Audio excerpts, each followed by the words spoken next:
Ok. Y ahora sí ya estamos bien con el círculo de audio, así es que... Ok. No, maestra Norma Valenzuela, gracias por haber aceptado la invitación, gracias por permitirme grabar en su oficina. Ya llevamos como 3 intros, pero este es el bueno.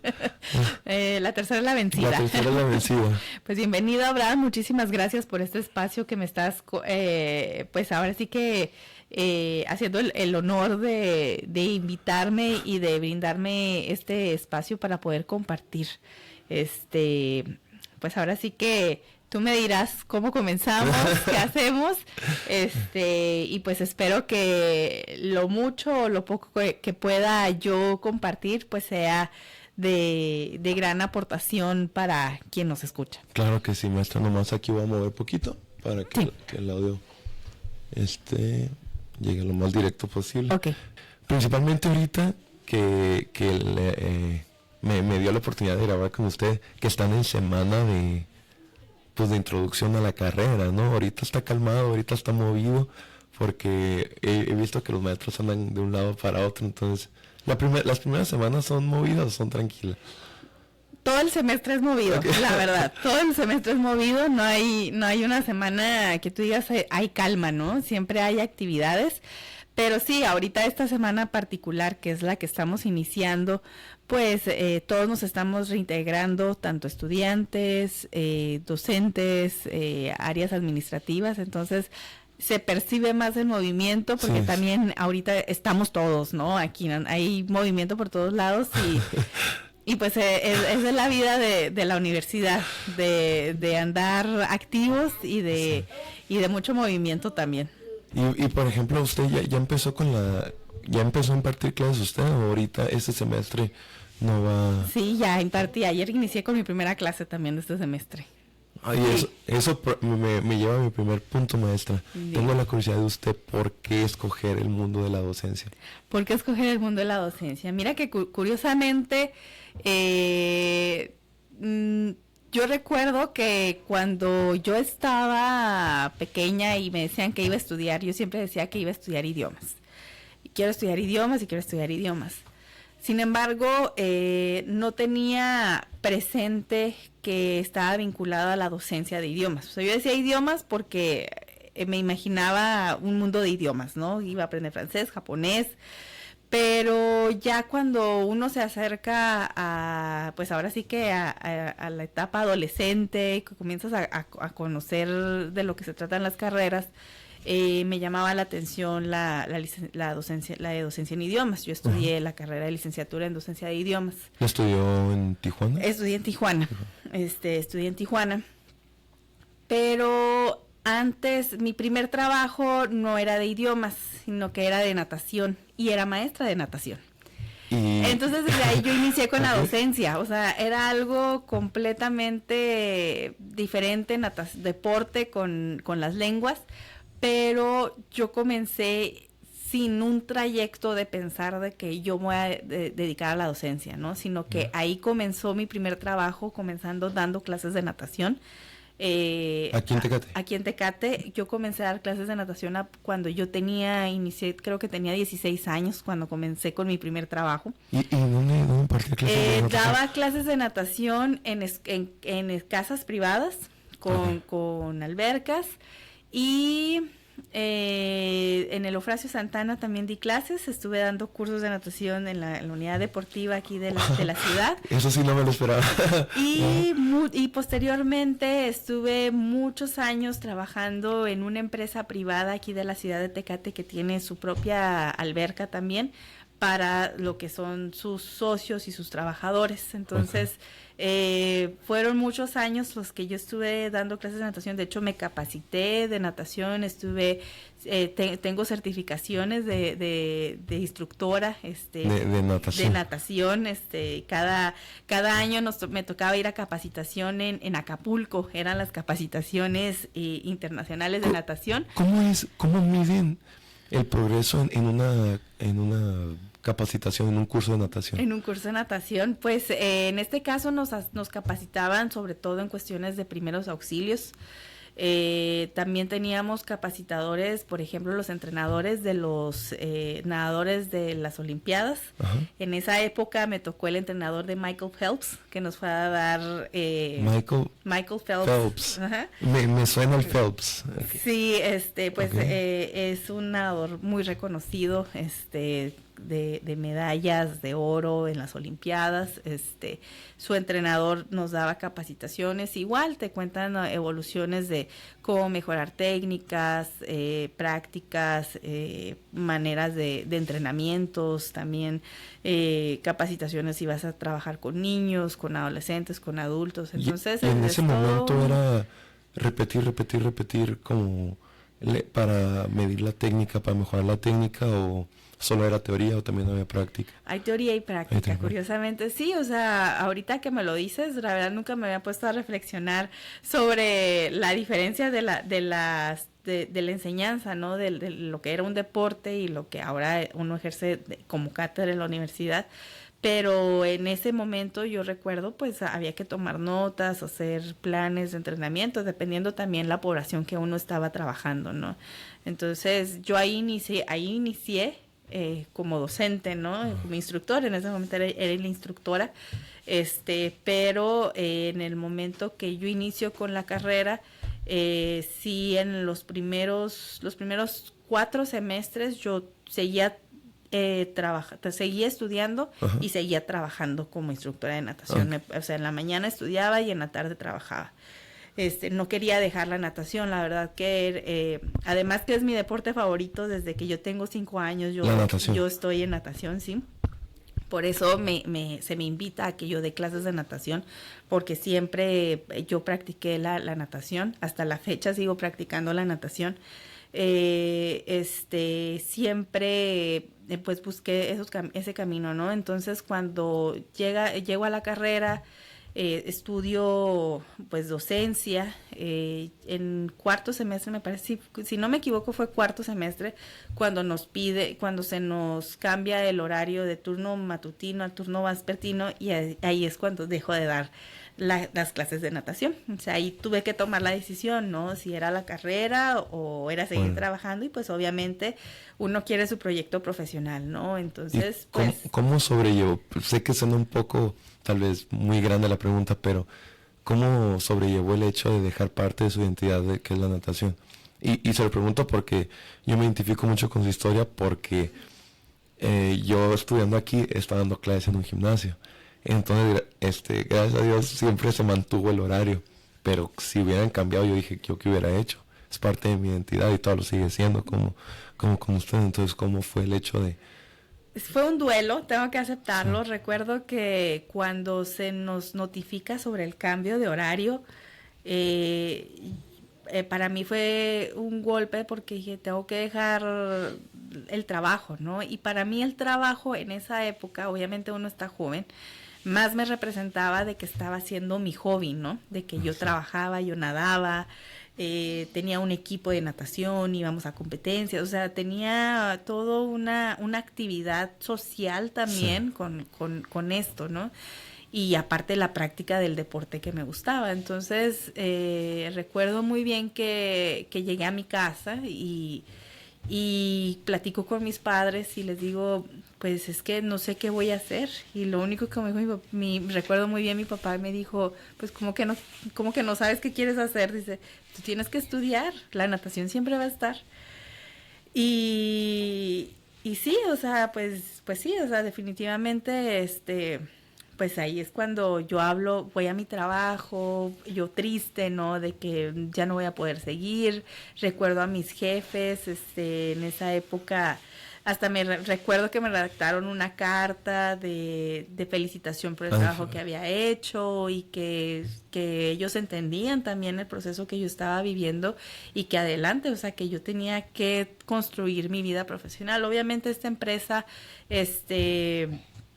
entiendo esta parte que ellos sabían que era mi edad, correspondía a que yo tenía que culminar mis estudios universitarios.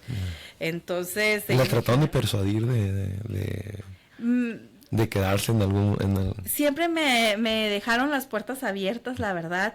Me dijeron cuando quieras volver y cuando tu horario ya esté disponible, sabes que puedes volver. Y hace poco volví. Yo ya no a dar clases, sino que regresé al lugar.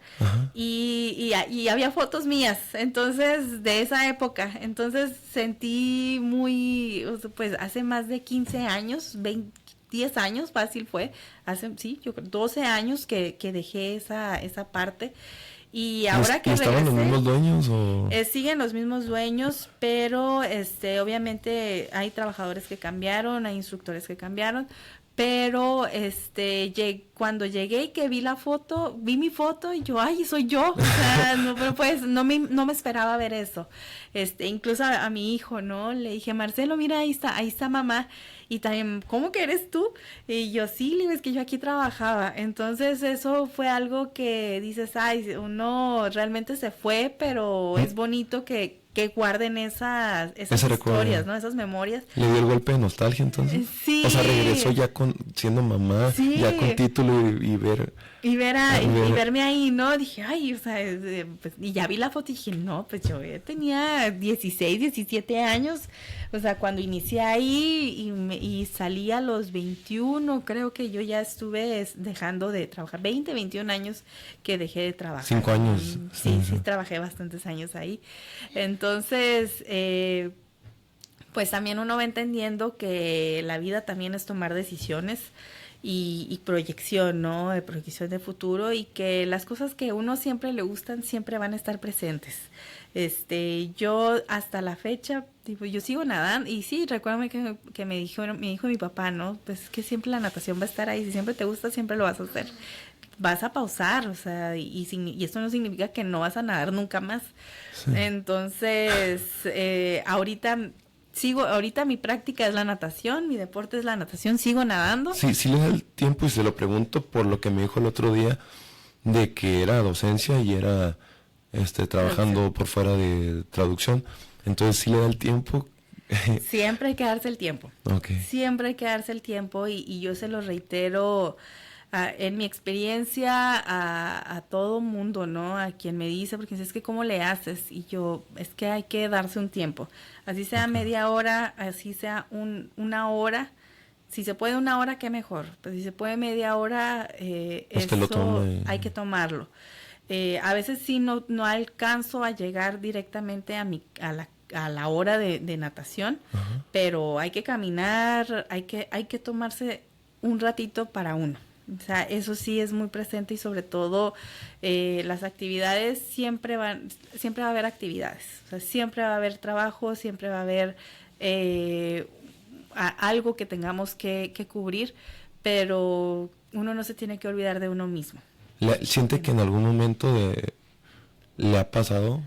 Como que no se da cuenta y dice, ay, caray, ¿en qué momento? Sí me ha pasado, y uno siento yo que es más el pensamiento de uno de decir, no tengo tiempo, no me da tiempo, no voy a alcanzar. Pero creo que también uno tiene que darse ese pensamiento de que ya va a llegar mi hora ya va a llegar la hora para mí. O sea, ya va a ser mi tiempo, ya es mi momento, es un momento para mí, es un momento que mi cuerpo necesita. Entonces, yo es algo que he aprendido también, o sea, yo ahorita te lo comento, pero tardé tiempo en entenderlo, que el cuerpo necesita un espacio también para uno mismo. O sea, hoy en día uno ve que te saturas de estrés, te saturas de todo, ¿no? Sí. Porque uno tiene que estar en un constante movimiento, y es la vida misma de las rutinas, ¿no? Que en la actualidad también te están pidiendo que el tráfico, ahora en y eso que vivimos en una ciudad bastante Tecate es tranquilo todavía, pero vamos hacia allá, ¿no? Entonces creo que también el comenzar a fomentar esos hábitos nos ayuda mucho en la salud, primeramente, y también es compensar a tu cuerpo sobre todo lo que te está dando todo el día, porque el cuerpo lo tenemos trabajando todo el tiempo.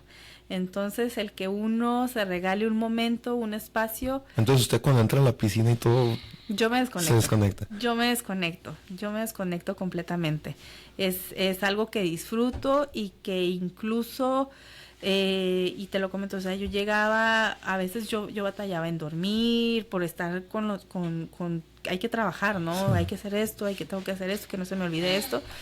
Y una vez que retomo mi rutina de volver a hacer la natación, y si no, hay que ir a caminar, se acabó ese momento de no poder dormir, ¿no? O sea, mi sueño volvió, mis actividades, o sea, mi cuerpo volvió a agradecerme, ¿no? Como decir, vamos bien, tú consiénteme, pero yo te rindo todo el día. Entonces, creo que es importante concientizar sobre eso, y yo ahora lo comparto en los salones de clases, en las aulas, de que es muy importante cultivar esos hábitos para nuestro cuerpo. A lo mejor como jóvenes no los tomamos, pues no los necesitamos tanto, tal vez. El cuerpo realmente está, pues eres más joven, resistes más. No me gusta admitirlo, pero sí.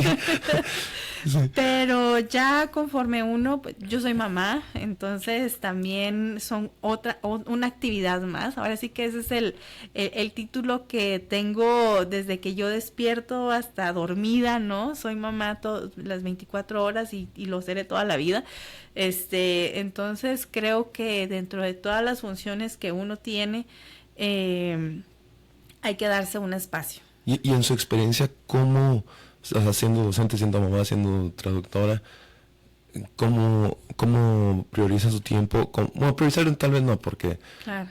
¿Cómo organiza? ¿Tiene algún, o sea, cuando yo agende con usted, pues una agenda o alguna aplicación del teléfono, cómo maneja sus tiempos o qué técnicas ha encontrado para tratar de decir, ok, podemos dejar esto a un lado, pero ya me marca que me toca la natación o la caminata con el niño o cómo?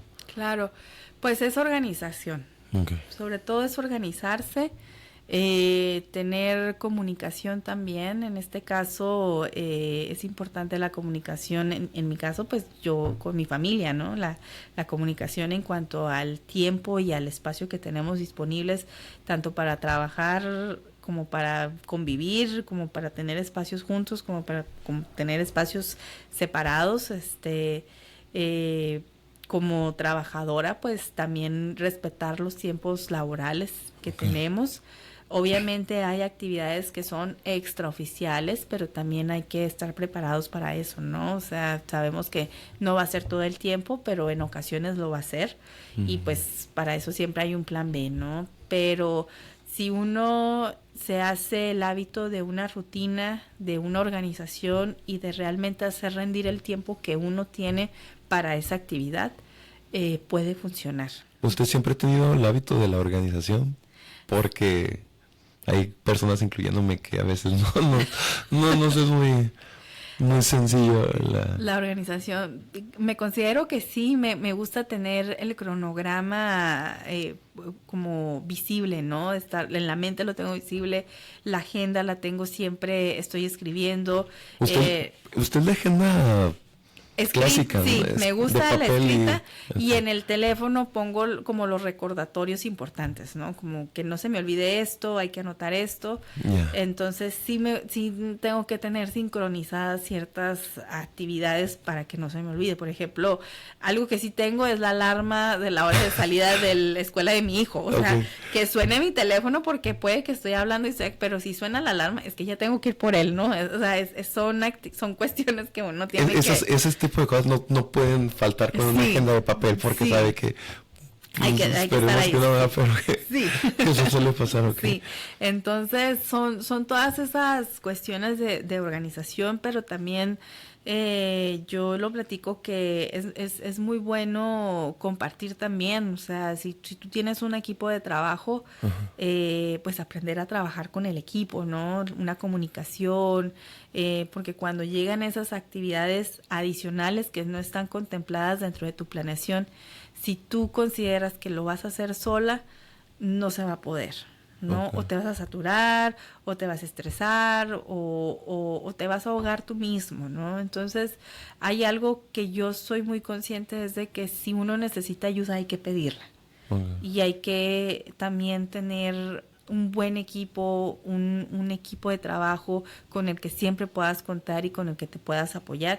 Y también ser honestos con uno y decir, necesito ayuda, necesito un apoyo, necesito trabajar en conjunto con esto para que precisamente uno pues evite, ¿no? Esas cuestiones, y que creo que también son parte de los hábitos de laborales y de los hábitos personales también, porque a veces nosotros como individuo hay cuestiones que se nos hace difícil decir que necesitamos ayuda, ¿no? Se le hace que el humano es muy orgulloso para decir esto me sobrepasa. No es de que sea orgulloso, pero creo que a veces también nos educaron para decir, tú puedes, aguántate y sal adelante. No por No por el te camino quejes. del orgullo, sino por el Sí. hecho de tengo que sacarlo. O sea, Sí. no, si pido ayuda, quiere decir que no Se soy ve capaz. que no sé, que no sé, que no puedo, y precisamente ayer lo expuse dentro del salón de clases, con un grupo, y les comenté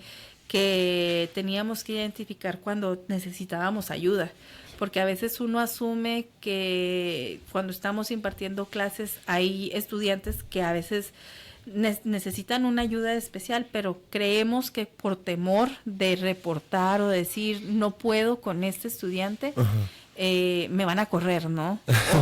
O van a decir que no soy lo suficientemente competente. Creo yo que es importante ser responsables sobre lo que sí podemos hacer, pero también ser responsables en aceptar con lo que no podemos hacer. Sí.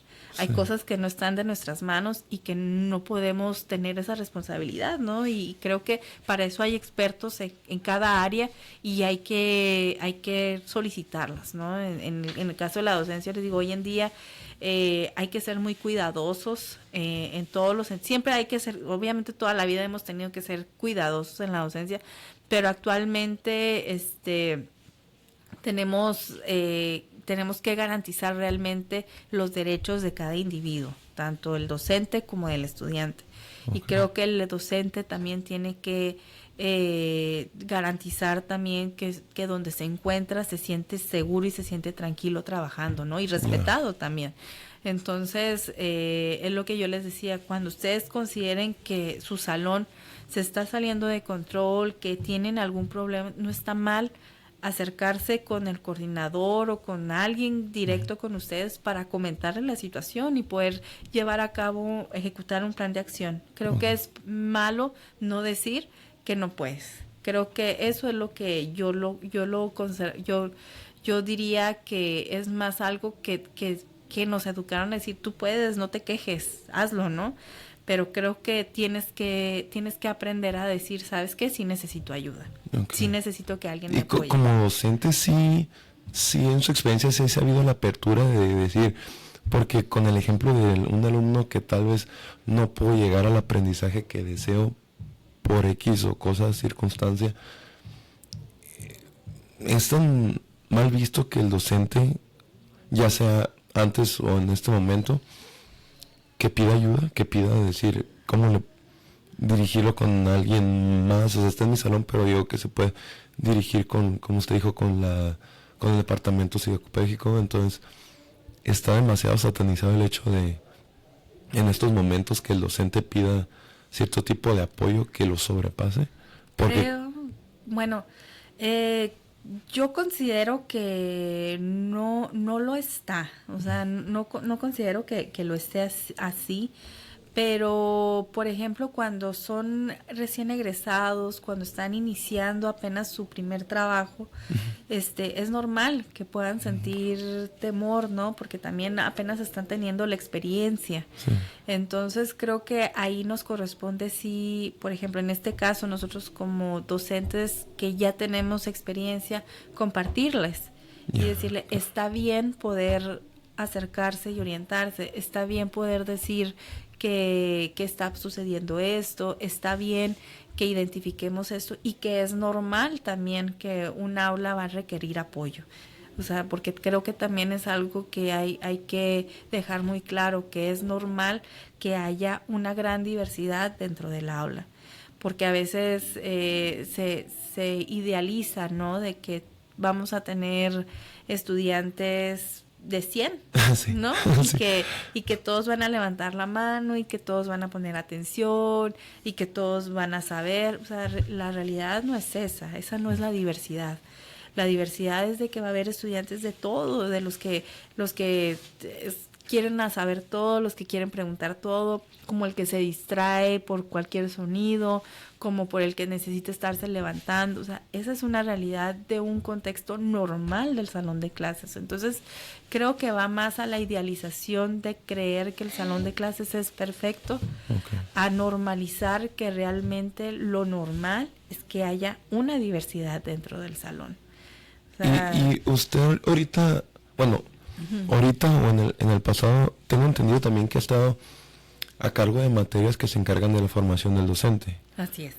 Y, o sea, conectándolo con lo que dijo ahorita, ¿cómo usted implanta la idea en el alumno de que encontrar el equilibrio entre pedir ayuda, pero también como que échale, o sea, como échale de tu parte para cosechar algo bueno?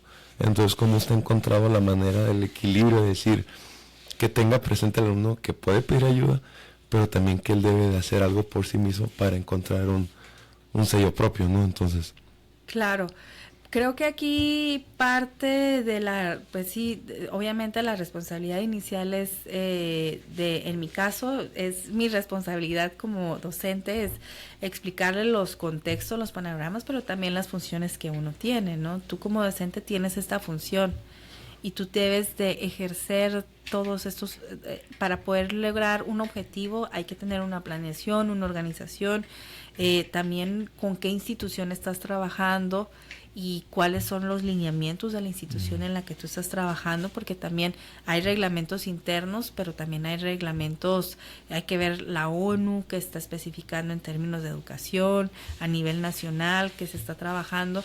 Creo que eso también ayuda a que el docente tenga un conocimiento del contexto también formativo, ¿no? Y de la responsabilidad social que tiene, porque al final es una responsabilidad social estar frente a grupo y estar transmitiendo un conocimiento a un grupo de estudiantes, ¿no? sí. Ahora, las características que cada grupo vaya a tener, pues esas son algo que nosotros no vamos a poder Enseñar.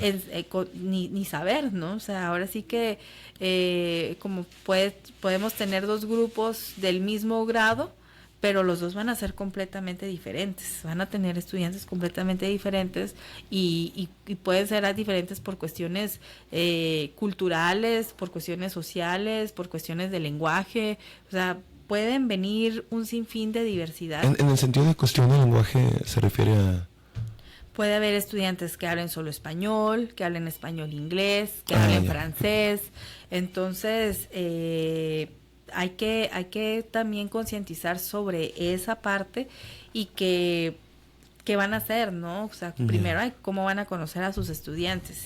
Y una vez que los conozcan, pues es ver qué plan de acción van a hacer para ese objetivo, ese resultado que se está esperando, ¿no? Entonces, creo que también hay parte de la institución con la que con quien estén trabajando, ¿no? Investigar cómo trabajan. Claro, para o sea, cómo... conocer también cuál es la misión, la visión que tiene esa institución y encaminar, ¿no? Entonces, creo que ahí también es parte claro que es parte del docente, una gran responsabilidad hacerlo, pero ya cuando salen ciertas peculiaridades, ¿no? de algún salón de clases, pues creo que como docente tienes que ser responsable y buscar, ¿no? el apoyo y la formación, que en este caso es pedirle el apoyo, ¿no?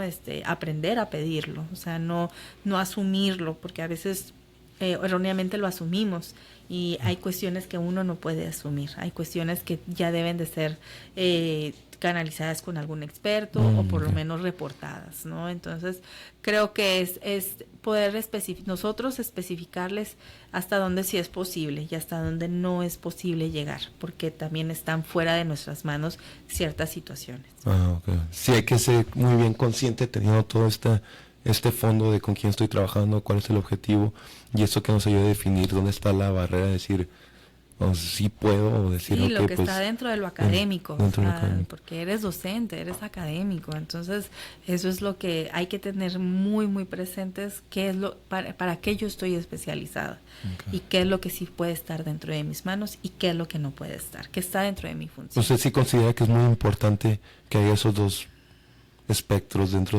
del docente? Creo que es importante tenerlo siempre. Porque hay docentes que sí, me imagino que tienen la entidad de que puedo sacarlo todo lo que me... Claro, o sea, y uno es humano, o sea, y uno siente, y uno hay cuestiones que uno dice, ay, yo lo puedo hacer, no hay problema, pero ya en cuestiones, por ejemplo, llega a haber una situación difícil, pueden entrar términos legales, o términos psicológicos, o cuestiones de salud. Entonces creo que tenemos que concientizar realmente hasta dónde sí se puede y hasta qué momento no se puede. ¿Y siente que la brecha se abrió con el hecho de que ahora se le están poniendo un nombre a muchas cosas? Como yo siento que ahora se le está poniendo el nombre de, pues lo más común tal vez que ansiedad, que depresión, que síndrome de tal. Entonces siente que la brecha se hizo más grande, que ahora en los cambios generacionales se le ha ido poniendo el nombre. Debe de haber, por supuesto, yo considero que todo ha evolucionado y ahora somos mucho más conscientes, por ejemplo, de la salud mental. Ahora somos muchísimo más conscientes de todas de esa necesidad, y que está presente en todos, ¿no? Entonces, yo sí creo que sí, todos estos temas también nos concientiza más, pero porque también ha evolucionado, ¿no? Y han logrado que todos estemos más conscientes sobre estas situaciones. Okay. Pues sí, porque cuando mencionó eso de que puede haber implicaciones legales, pues dije, caray, entonces, pues es cierto, porque ahora siento que hay más sensibilidad dentro de las áreas dentro de los grupos de clases, por todo esto que los cambios generacionales han traído. Entonces yo digo, pues tal vez el docente sí debe tener un equilibrio y bien definido hasta donde puedo llegar y hasta donde ya es algo más. Y ahorita que está hablando de todo este aspecto, como decir, personal o social, ¿cómo balancea el hecho de pasar de un trabajo tan social a un trabajo tan documental, por así ponerlo, o sea, de lo social al papel, a la computadora? Entonces, o sea, me imagino que ahorita ya es más habitual porque obviamente lo ha hecho bastante tiempo, pero al principio de pasar de tratar con gente a tratar con documentos o... En el área de la traducción, como traductora. Fíjate que es muy curioso, pero la traducción me ha sensibilizado mucho en términos lingüísticos y humanos, porque la traducción me ha brindado mundos donde conoces historias, conoces vidas a través de los documentos que estás traduciendo. Yo recuerdo que cuando estudié la especialidad, es más, me voy desde que estudié la licenciatura de docencia, cuando me comentaron, cuando nos dijeron que teníamos que elegir una tercera lengua, yo elegí el francés. Y elegí el francés porque me gustaba el francés, ¿no? Y también en ese momento no había tantas materias que elegir. Eran, creo que francés y japonés, creo que eran las únicas dos opciones. Y me fui por el francés. Además, mi grupo, creo que todos elegimos francés en ese momento, entonces decidimos el francés. Cuando termino francés, cuando ya libero lo del francés, pues yo dije, bueno, ya cierro el francés y tal vez el francés ya no lo voy a volver a escuchar, o sea, no sé, no veía una proyección directo con el francés, ¿no? Okay. Era más que tenía que cumplir. ¿no? Y cuando inicio con la especialidad en traducción e interpretación, pues sí, comienzo a conocer cuál es el mundo de la traducción, el mundo de la interpretación, y pues como estamos en frontera, pues obviamente uno considera que siempre va a ser español-inglés. Concluyo mi grado y comienzo a trabajar con las traducciones, ¿no? Lo comienzo a hacer de manera adicional a la docencia. Yo desde que estoy en la carrera también comencé con la docencia de idiomas, comencé a dar clases. Y como trabajos adicionales me llegó un acta. Me acuerdo que el primer trabajo que hice de traducción fue un acta de nacimiento, la traducción de acta de nacimiento. Y pues yo ahí, ¿cómo cobro? ¿Qué es? O sea, nunca me ha llegado esa solicitud de servicio, ¿no? ¿Y en la especialidad no le dieron alguna clase de, por poner un nombre, de marketing? ¿Puedes cobrar tanto? O... Sí lo hay, sí lo hay, pero cuando llega la realidad uno realmente se pone nervioso. O sea, yo recuerdo que decía, o sea, me llegó y ¿cómo le voy a cobrar? ¿Cuándo? Porque también uno va iniciando y dices, pues será mucho, será poco. Okay. Ajá, o sea, no, es algo, y vas conociendo el mercado también, o sea, porque también inicias y no conoces el mercado tal cual, ¿no? O sea, ahorita ya te puedo, o sea, ya tengo yo como un tabulador, ¿no? Pero al inicio uno no tiene ese conocimiento, ¿no? Dentro del mercado de la traducción y interpretación, sí hay como que es un acta de nacimiento, es una... No sé, es otro tema que me gustaría expandir, como decía, el tipo de documentos que se les puede hacer la traducción, y si estos documentos tienen diferente valor, por así ponerlo. Sí, siempre va a variar. Okay. Siempre va a variar. Es algo que a veces el cliente no entiende, pero el traductor sí, porque puede variar mucho los costos por ahora sí que el tiempo que tengas tú para entregar el documento. Hay documentos que te dicen que los necesitan de un día para otro, y obviamente obviamente el valor va a aumentar, ¿no? Pero a veces te dicen, no, tenemos 2 meses para entregar el documento. Entonces el tiempo es un denominador muy importante para el valor que vaya a tener una traducción. Okay. Además de la extensión, además del tipo de documento, además si tiene imagen, además si tiene cierto grado de especialidad en el lenguaje, o sea, hay muchas variantes. ¿Se refiere a si es un lenguaje muy técnico, más coloquial? Científico, técnico, coloquial, general, sí, depende del lenguaje que maneje, es el precio también. También. Okay. Sí, o sea, es del nivel de especialidad también que requiere, ¿no? El documento. Hay documentos que en cuestiones de científicos pues requieren un mayor dominio y conocimiento de terminología.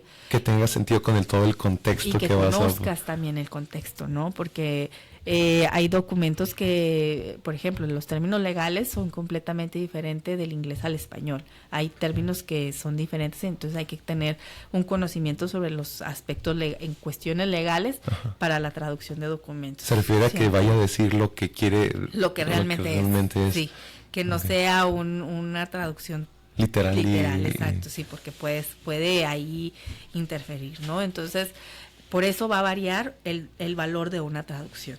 Entonces, Entonces esos serían algunos de los aspectos técnicos al momento de traducir, como el lenguaje, el tipo de, si es científico, si es más político. Entonces todos esos aspectos técnicos tienen mucho que ver al momento de, no sé, de elegir un traductor. De elegir un traductor. Exacto. O sea, dependiendo del documento que requieras, vas a elegir al traductor, porque no cualquier traductor te va a hacer...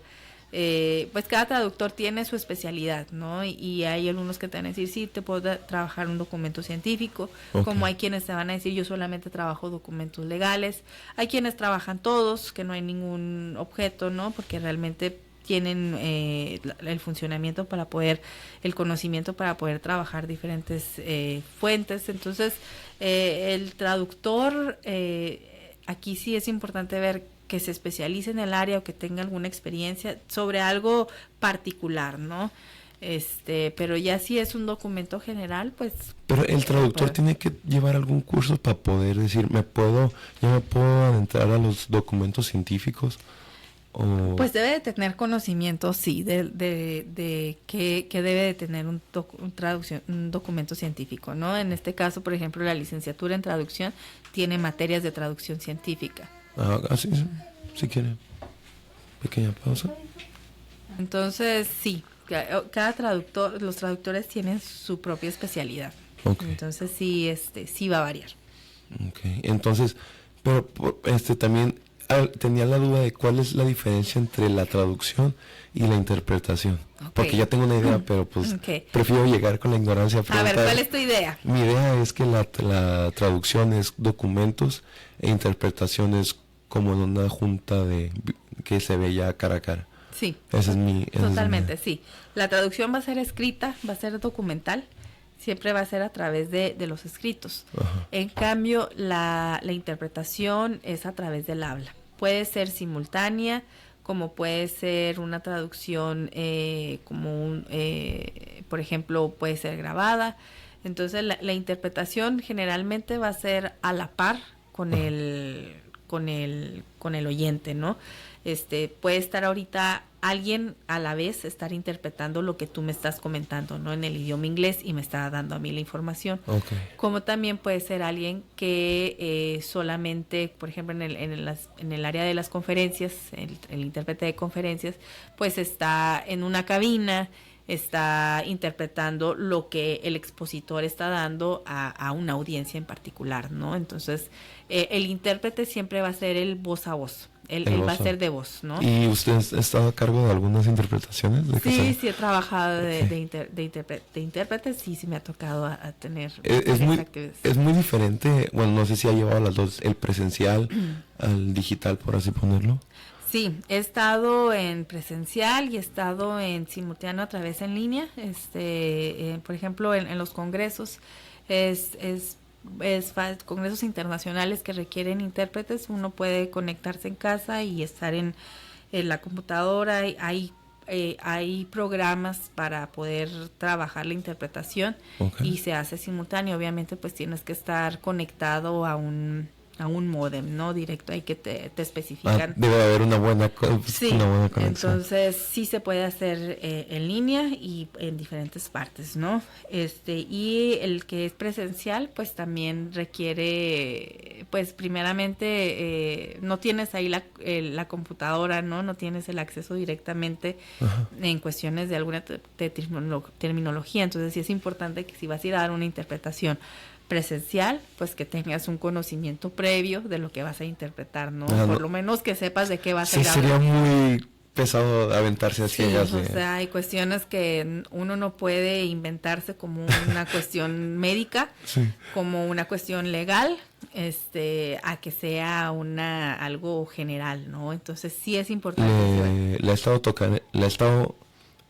ha tocado estar en situaciones en específico, como de lenguaje científico, médico. Me ha tocado médico, me ha tocado en cuestiones comerciales también, y también legales, que he estado haciendo interpretaciones en los tribunales. ¿Ahí cuáles serían los aspectos técnicos, por ejemplo, al momento de que escucha uno lo que dijo la persona? Hay cierto segundo de decir, ok, o la persona que habla sabe que tiene que hablar tantas oraciones para que el intérprete pueda hacer su trabajo, o cuáles son esas reglas como técnicas. Lo ideal es que hubiera realmente todas esas reglas, ¿no? Okay. Y que pues uno como intérprete, lo ideal es de que todos hablaran pausado, que todos tuvieran un nivel de hablar, ¿no? Como en cierta parte de que digan una estrofa y que paren. Entonces, eso a veces no lo sabes hasta que conoces al cliente o al que vas a interpretar. Entonces, hay momentos en que a lo mejor los primeros minutos de interpretación te das cuenta cómo habla la persona y tu oído que logre captar, ¿no? La fluidez en que va el cliente, pero hay ocasiones en que va muy rápido y pues tienes que ir tú, pues ahí sí te toca ir pausando, ¿no? Entonces depende también de cuál es el servicio que estás brindando y también de la voz que tenga, ¿no? El cliente. ¿Se refiere pausando el hecho de que hable más despacio, que hable muy rápido? O sea, en esa parte es importante. Hay quienes hablan muy rápido, o sea, te van a dar 20, 30 palabras en muy poco tiempo. Entonces, como intérprete, pues estás escuchando cada palabra y después la tienes que dar en el segundo idioma o en tu lengua, en español, tal y como lo están dando, ¿no? ¿Y cuánto tiempo tiene para pues tiene que ser inmediato. En cuanto termine, sigue. Entonces, la verdad, la labor del intérprete es pesada. pues no es sencilla.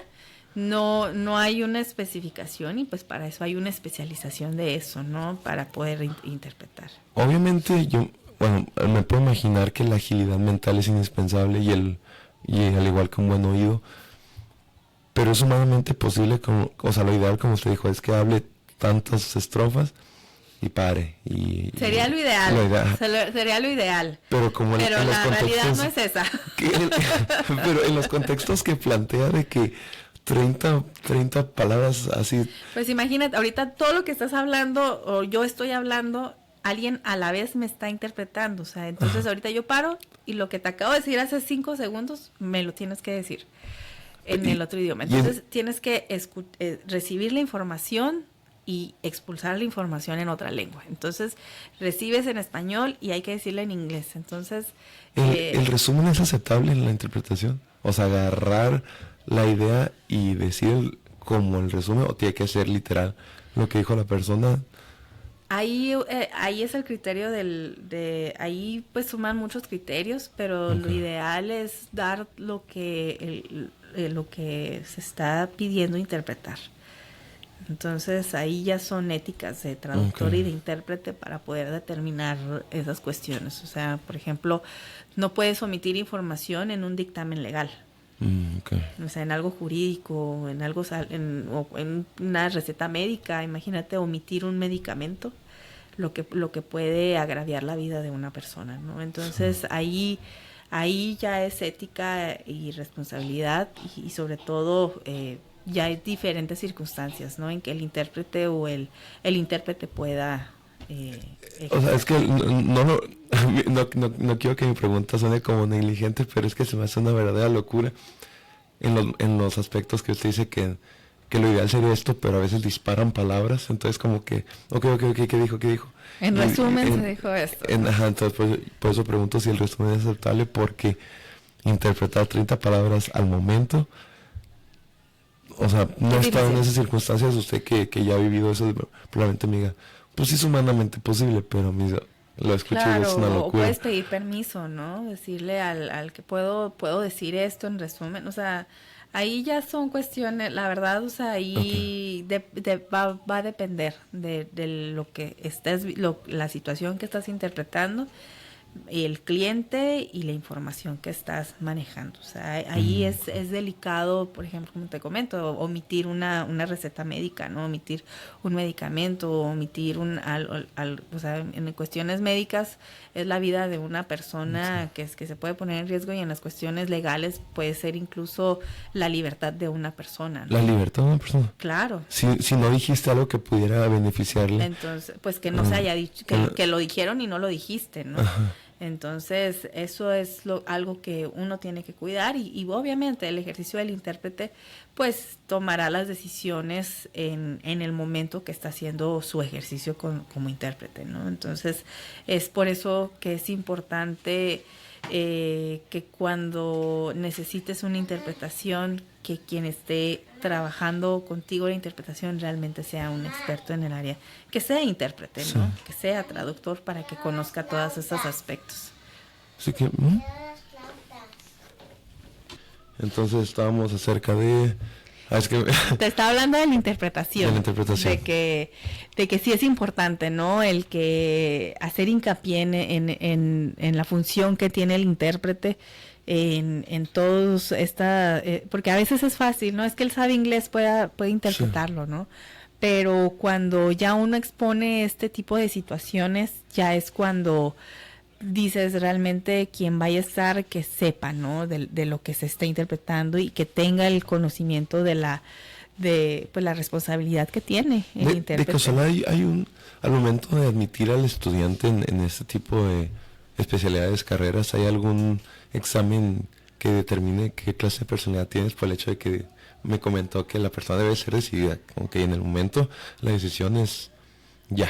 Entonces pues hay personas que probablemente sí les cueste trabajo tener esa...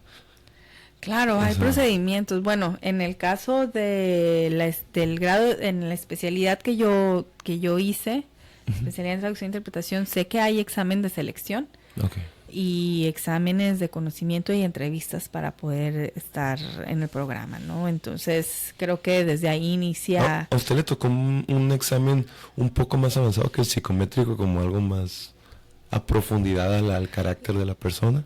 La verdad ya hace varios años, no me acuerdo muy bien cómo fue el examen, pero sé que no fue un examen psicométrico, sé que fue recuerdo que fue un examen de conocimientos y también hubo una entrevista.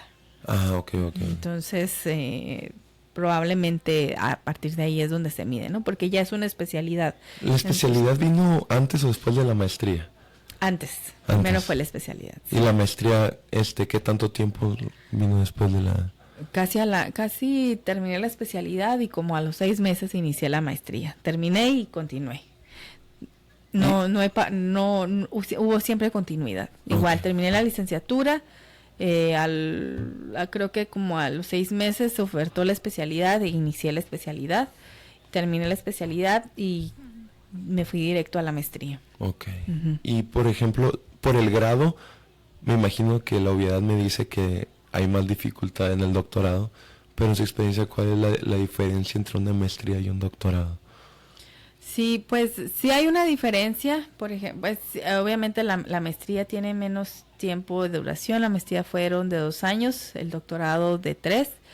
Y la maestría pues habla sobre una educación más avanzada, sobre tus áreas de especialidad y pues es más centrada en un área específica, ¿no? O sea, por ejemplo, en docencia, en enseñanza. En mi caso fue la maestría en lenguas modernas. En el caso del doctorado, el doctorado sí requiere más que uno como estudiante realice más en el campo de una investigación. O sea, que aportemos un nuevo conocimiento. Entonces, aquí es donde varía, ¿no? La maestría va a brindarte un refuerzo, una educación más avanzada, se va a centrar en un área específica que tú quieres trabajar, ¿no? En tu área. En cambio, el doctorado siempre va a buscar una investigación y que tú puedas aportar nuevos conocimientos de tu área o de tu especialidad o de tu línea de investigación. Es indispensable ese punto, si no puede obtener si la persona no aporta un nuevo conocimiento, no puede tener el título pues es parte de tu trabajo. Pues es que depende del doctorado que estudies, ¿no? También, o sea, hay doctorados con diferentes fines, el área de la especialidad del doctorado que vayas a estudiar. En este caso, el doctorado que yo hice, pues hay que hacer investigación, hay que trabajar en una tesis. Y pues la tesis en sí te lleva a investigar, a documentar, a explorar y pues brindar un nuevo conocimiento, ¿no? Alguna aportación o algo que quieras hacer. ¿Le fue muy difícil delimitar? ¿En la maestría hay tesis? Pero... En la maestría yo en mi caso yo hice un trabajo terminal. Que es como un previo a una tesis, ¿no? Por así decirlo. ¿Y le costó mucho trabajo delimitar temas en ambas, en maestría y en doctorado? Pues es que creo que realmente antes de que uno inicie un programa, en este caso en ambos programas ya nos pedían sobre qué nos gustaría estudiar, ¿no? Qué nos gustaría hacer un trabajo. Entonces uno ya lleva un anteproyecto. Y sobre eso ya uno va definiendo si te gusta, si quieres cambiarlo, si ajustas temas. Y por supuesto, cada vez que uno decide entrar a un programa de estudios, pues vas a tener asignado a alguien que te pueda encaminar o que te pueda guiar sobre qué puedes trabajar, qué puedes estudiar. Si uno decide entrar a una maestría en ingeniería, pues va a haber algún docente que está asignado a ti y que te va a ayudar a determinar, ¿no? Sobre qué puedes hacer ese trabajo. Ahí también tú ya vas explorando también tus curiosidades, tus inquietudes, tus intereses para poder explotarlo, ¿no? Igual, si eres de una maestría en psicología, pues también tendrás a alguien que te apoye, ¿no? En la psicología, si sabes que vete por este lado, no sabes que a mí me gusta más lo social, me gusta más esta parte. Entonces, siempre que uno decide entrar a uno de los programas de estudio, va a haber un guía, ¿no? Que te pueda apoyar a determinar esos temas. Okay. Listo. Entonces, en el momento también de que uno tiene que ver que el hecho del tema que uno brinde también si lo admiten en ya sea maestría o en doctorado. Pues depende de también los filtros de selección que tengan, ¿no? También cada programa va a ser diferente, cada institución también va a tener diferente para la selección de que estés dentro de un programa, y también cada programa, pero en sí cada programa, pues hay programas que no requieren temas de investigación, o sea, va a depender. De la institución. Va a depender de la institución, va a depender del programa que quieras estudiar y qué enfoque. Entonces, cuando tú decidas estudiar una maestría, un doctorado, es revisar pues cuáles son los requisitos de ingreso. Y en una de esas, si dentro de los requisitos viene selección de temas, selección de línea de investigación, pues ahí quiere decir que te van a decir en qué te quieres especializar, ¿no? Okay. Hay programas que no y que te van las temas y te va a decir posteriormente vas a hacer un proyecto, ¿no? Y que en el camino lo vas a hacer. Entonces va a variar definitivamente de la institución, de los requisitos de ingreso y sobre todo pues también lo que hagan para el concurso de selección, ¿no? Para entrar al programa, pero va a variar completamente de la institución y de los programas que elijas y del área también, porque el de ingeniería puede ser diferente al de psicología o al de idiomas, entonces va a variar en esa parte. Y también como un cierre que yo déjeme ver, no lo noté, pero al menos no, mis ojos no lo captan ahorita. Tenía la duda y expandirlo tal vez en una segunda parte, pero yo nunca había escuchado el nombre de su doctorado. El doctorado en Ciencias del Lenguaje. Ciencias del Lenguaje, si pudiera expandir un poco qué es un doctorado, o más bien qué es Ciencias del Lenguaje para empezar, no un doctorado, sino las Ciencias del Lenguaje. Pues el doctorado en Ciencias del Lenguaje inició no recuerdo, es de reciente creación de la universidad y en este caso pues se centra en que quien ingrese sea un experto en el área de lenguas, ¿no? En el área de lenguas extranjeras o también lenguas nativas. Entonces, aquí este doctorado en Ciencias del Lenguaje es para que el que ingrese se especialice en un área particular de las lenguas. Okay. Pueden ser lenguas indígenas, pueden ser lenguas nativas, lenguas extranjeras o una especialización, por ejemplo, puede ser en lingüística aplicada, en traducción, interpretación. Entonces, el doctorado en Ciencias del Lenguaje no solamente está cerrado a que solo sean docentes de idiomas, ¿no? Sino que quien ingrese también en el doctorado de Ciencias del Lenguaje puede ser traductores, puedan ser intérpretes, cualquiera que esté estudiando áreas, estudios de programas en lenguas, pueda pues trabajar, ¿no? Pero en este caso, como te comentaba, pues el doctorado va a requerir que el estudiante efectúe investigaciones, realice investigaciones para aportar conocimientos en esa área específica que tenga un interés, ¿no? ¿Y usted en qué delimitó al último el aporte de eso? En mi caso yo me dirigí al área de la traducción, hice la línea de investigación en traducción y en documentos del inglés al español, que son dirigidos a los hispanohablantes. Okay. Entonces, esa fue mi área de investigación y eso es lo que yo he estado trabajando, ¿no? Entonces, ya te especializas en un tema en particular, lo exploras, lo explotas también porque te toca trabajar de lleno y bueno, esa es la diferencia, ¿no? De estar dentro de un doctorado, de un programa que se especialice en el área de las lenguas, ¿no? Okay. Entonces a eso se refiere el doctorado, bueno, hace hincapié el doctorado en ciencias del lenguaje, que quien esté trabajando o quien esté estudiando un programa, pues va a ser especialista en el área de las lenguas en diversas áreas. Okay. Pues creo que cerró el episodio con barra alta, maestra. No. Me deja también con muchos puntos para retomar para una segunda parte. Claro, tiene la puerta abierta para una segunda parte. Yo feliz. Gracias por el espacio, por el tiempo. No sé si quiere agregar algo que se me está pasando por alto, algo que quiera agregar para... No, pues muchísimas gracias. Muchas gracias por este espacio. Espero que haya sido, ahora sí que lo que haya aportado, pues haya sido realmente algo de que les cause interés, que realmente en caso de que tengan también dudas o que les gustaría conocer aún más, pues yo feliz de poder compartirlo, ¿no? Sí. Hay muchas experiencias. Yo hay algo que siempre les comento a los estudiantes, ¿no? En el área de lenguas, que una carrera no está peleada con otra. El que te dedicas a la enseñanza de lenguas no significa que no puedas estudiar la traducción o que no puedas estudiar la interpretación. Puedes hacerlo.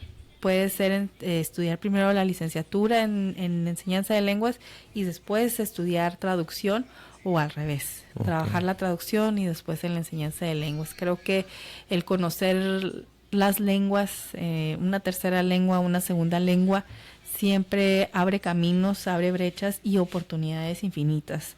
Yo a veces les comento que yo nunca en mi camino pensé en el área de la salud, ¿no? Pero cuando comencé en la interpretación y me han tocado hacer interpretaciones de salud en hospitales, en recetas médicas, pues le gustó. Tienes que conocer ese mundo, ¿no? O sea, se refiere por conocerlo. Te lleva a conocer ese mundo.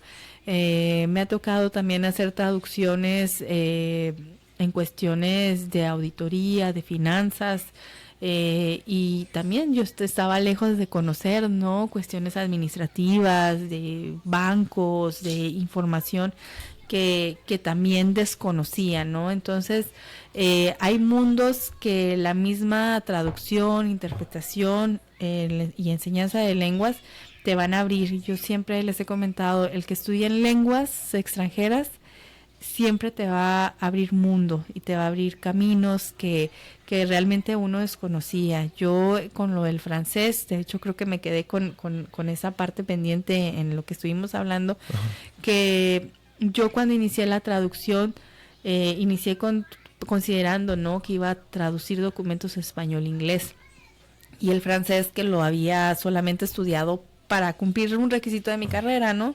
Porque yo decía, pues francés en Baja California realmente no es de que no se utilice, pero creo que siempre va a ser más el inglés. Pues mi sorpresa ha sido que en el mundo de la traducción la mayoría de los documentos que me ha tocado traducir son de francés, porque tenemos aquí en Baja California. Entonces son cuestiones que uno no dimensiona, no visualiza.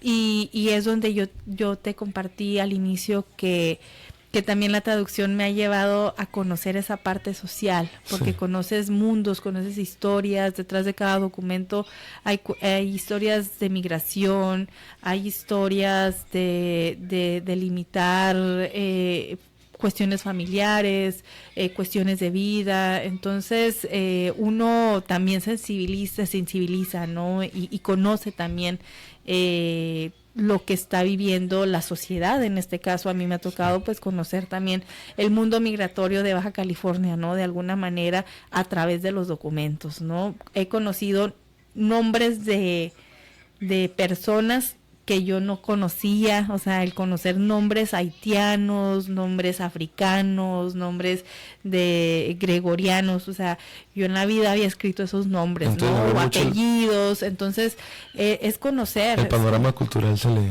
Sí, hay y ahí es cuando uno se da cuenta de la diversidad cultural que hay en Baja California.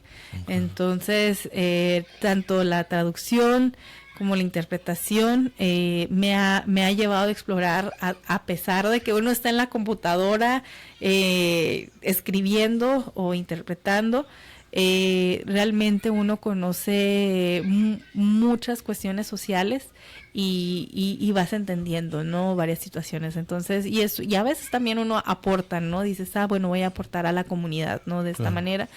Entonces hay muchas cosas que se pueden explorar con las lenguas, y cualquiera que sea el camino, si es enseñanza de lenguas, si es traducción o interpretación, siempre va a haber muchos espacios para poder aportar a la comunidad, tanto social como profesional y laboral. Y a lo que menciona de uno crecer e investigar, creo a lo que me ha dicho, hay muchos puntos por donde investigar uno. Entonces, sí. Y más en la frontera. Para la gente curiosa es un buen camino. Es un buen camino, la verdad que sí. Pues muchas gracias, Abraham. Maestra Norma Valenzuela, gracias por haber aceptado la invitación. Y a todos los que vieron o escucharon este episodio, gracias chicos, nos vemos en el próximo. Gracias. Adiós.